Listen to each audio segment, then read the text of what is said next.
Welcome again to Joe Stunner Boxing.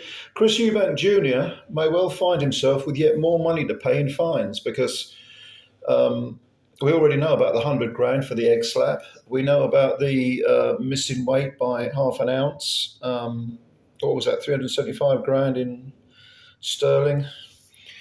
So that's just under, that's 25, that's half a million minus 25 grand. So he may well get another fine off the board because they are looking into how he made the weight. And this follows some pictures of Eubank using a sweatsuit to boil himself down. Sweatsuits and saunas are strictly prohibited by the board for making weight.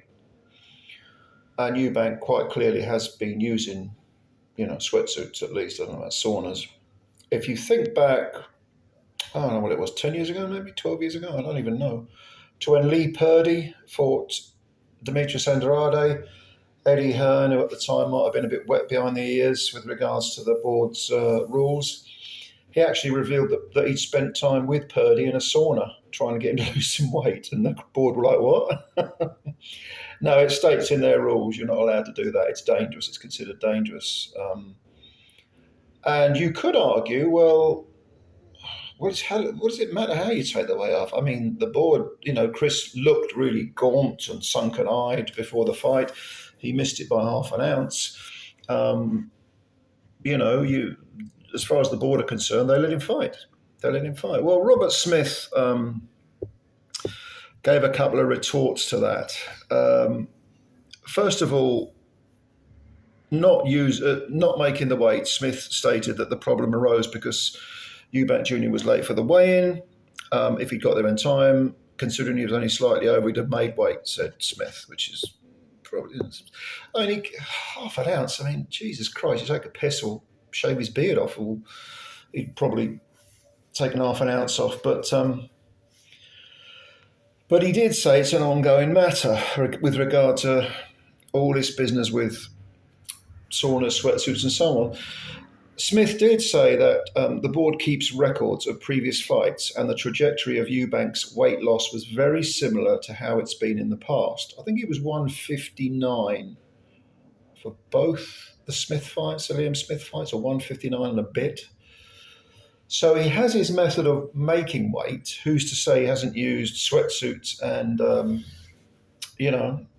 saunas and whatever else, to use to get down in weight before? We don't know.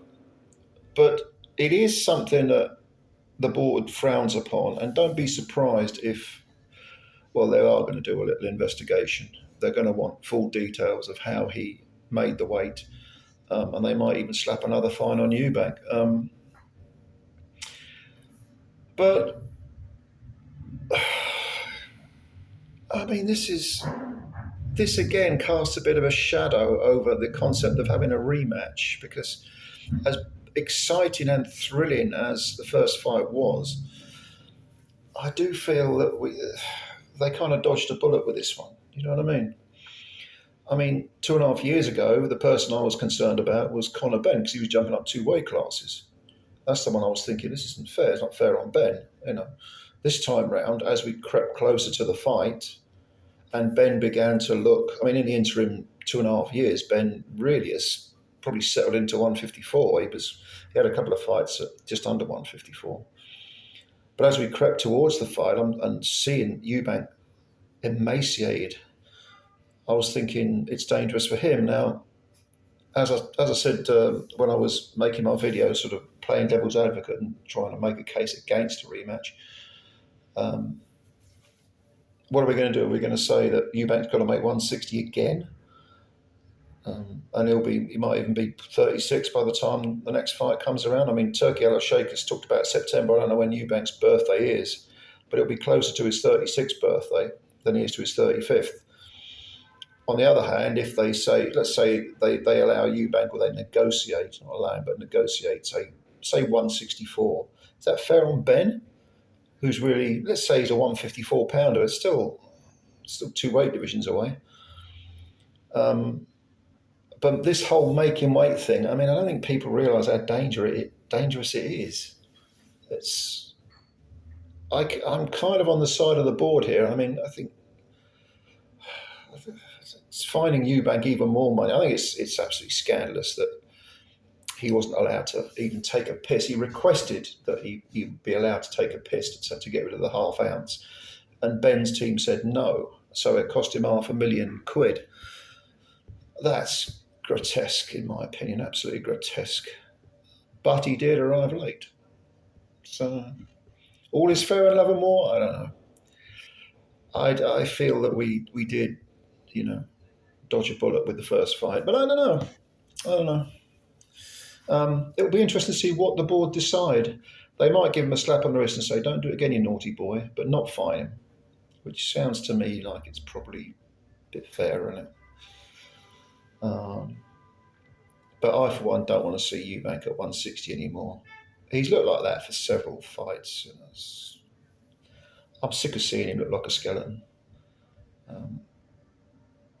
I don't have a dog in the race. Like I said, Benn Eubank made the best man win, and the best man did win. But I don't want to see anyone risking their health to that degree anymore. Eubank went to hospital afterwards as a precautionary measure, but that must have had something to do with dehydration, or the fact that he was essentially ill when he got into the scales. Way underweight, emaciated. Whereas Benn, moving up, was still much smaller, but nevertheless fighting fit. So no more weight nonsense. No, I'm sick of this. Someone's going to get killed again or seriously injured. Have we not learned from the past? And yeah, the fact that the first fight was brilliant doesn't mean that we should let that carry us over into saying, well, okay, let them do what they want. No. The sport is bigger than any one fighter, and every time a fighter gets injured or, God forbid, killed, and some of them do die, don't they? Immediately, the sport is under the cosh from not just from abolitionists, but from within as well. I don't know, I'm not going to pretend that I sit here and when a fighter dies or gets seriously injured, I don't feel a slight pang of guilt at loving this sport so much, or this. Is it a sport or is it a Western martial art? You decide. But no, I don't. If you've got a conscience, surely you must care about human beings. And to say, well, they choose to do it. Well, yes, they do. But I don't know. Maybe if someone said they were going to sling themselves off a cliff, would you not try and stop them? Yes, it's their right to do it, but would you not try and talk them round? Maybe some of you wouldn't. I don't know. Maybe we think differently. Anyway, I'm just sort of shooting the breeze here. You tell me what you think about Eubank, weight making, and all that jazz. Let me know what you think. And thank you again, as usual, for watching. If you like this video, please like it and hit the subscribe button as well if you're new. Much appreciated. I'll catch you later. Bye for now.